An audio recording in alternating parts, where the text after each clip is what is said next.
Bonjour tout le monde. Aujourd'hui, je fais suite à ce qui a été abordé dans le dernier épisode de la playlist Théorie et notions.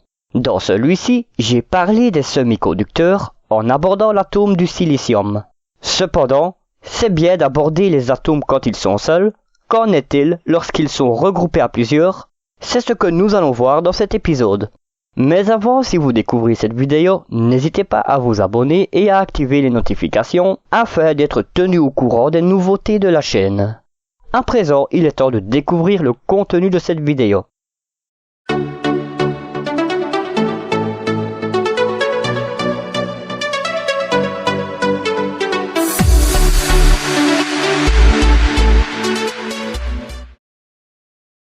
Comme nous le savons, la matière est constituée d'un nombre incroyable d'atomes.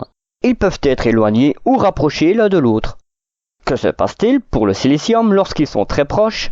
Ils ont tendance à s'assembler entre eux, créant un solide, soit un cristal.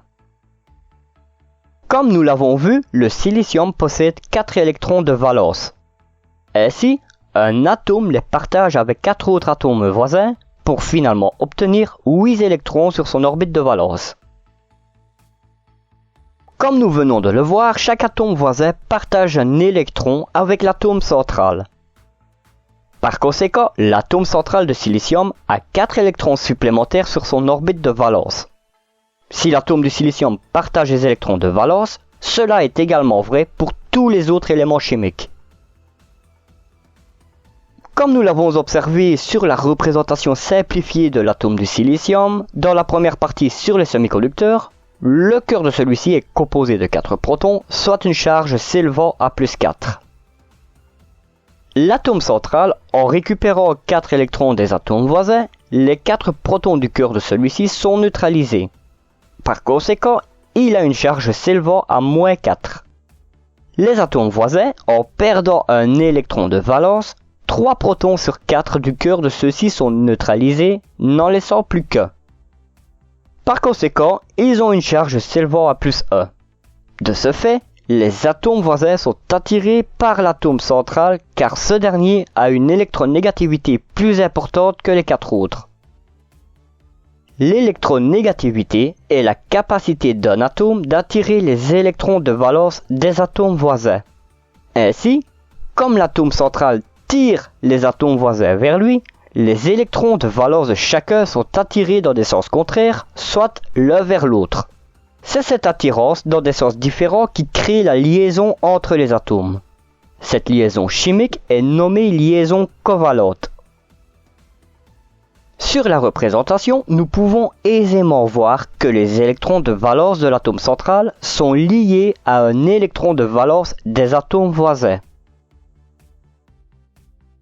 Dans un cristal de silicium, chaque atome a une orbite de valence ayant 8 électrons. C'est grâce à cette caractéristique que les atomes sont à l'état solide du fait qu'ils sont liés ensemble. Aussi, lorsque l'orbite de valence possède 8 électrons, cette couche est saturée, on dit que l'atome est stable. De plus, il y a une loi permettant d'avoir l'équation suivante, N égale 8. N correspond au nombre d'électrons de valence. La loi de saturation d'une orbite de valence dit que cette orbite ne peut contenir plus de 8 électrons. De même, le cristal de silicium est un bon isolant à la température ambiante d'environ 25 degrés Celsius. La température ambiante équivaut à la température de l'air environnant. Le déplacement des électrons n'est pas seulement provoqué par une force électrique. En effet, les variations de température influent également sur le comportement des électrons.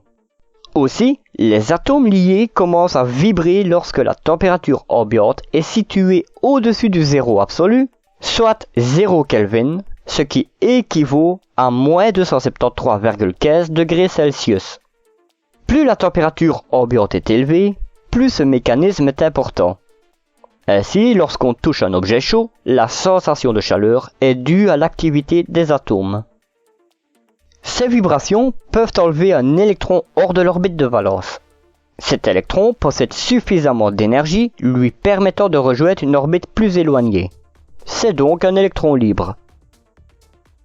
Le départ de cet électron crée un vide appelé trou. Celui-ci agit comme une charge positive et ce qui entraîne l'apparition d'un ion positif.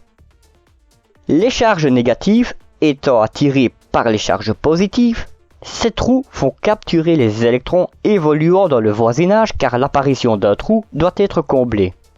Tout ce processus se répète indéfiniment lorsque les conditions y sont favorables. C'est l'apparition des trous qui fait la grande différence entre un conducteur et un semi-conducteur. Cependant, la température ambiante ne suffit pas toujours à faire vibrer les atomes d'un cristal de silicium. Pour forcer le processus, il faut doper ce cristal, ce que nous verrons dans un prochain épisode. Lorsqu'un cristal de silicium est pur, il y a autant d'électrons libres et de trous créés par l'énergie thermique. Les électrons se déplacent de façon aléatoire. Ils peuvent être attirés par des trous proches et tomber dedans. Quand un électron fusionne avec un trou, cela s'appelle une recombinaison. Cependant, ce mécanisme a une durée de vie car sa durée varie de quelques nanosecondes à plusieurs microsecondes, dépendamment de certains facteurs, comme par exemple la qualité du cristal de silicium. Nous sommes arrivés au terme de cette vidéo, dans laquelle j'ai abordé la seconde partie sur les semi-conducteurs.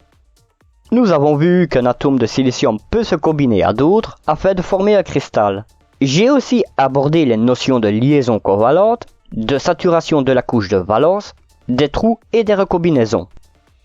Si cette vidéo vous a plu, n'hésitez pas à la liker, à la partager et à la commenter, ceci est utile pour le référencement de la chaîne. Pour la prochaine vidéo, je vais soit voir un nouveau composant, soit réfléchir à un montage. Afin d'être averti de sa sortie, abonnez-vous et activez les notifications. En attendant, je vous souhaite de très bonnes expériences électroniques et vous donne rendez-vous pour la suite sur Proto Électronique. Bye!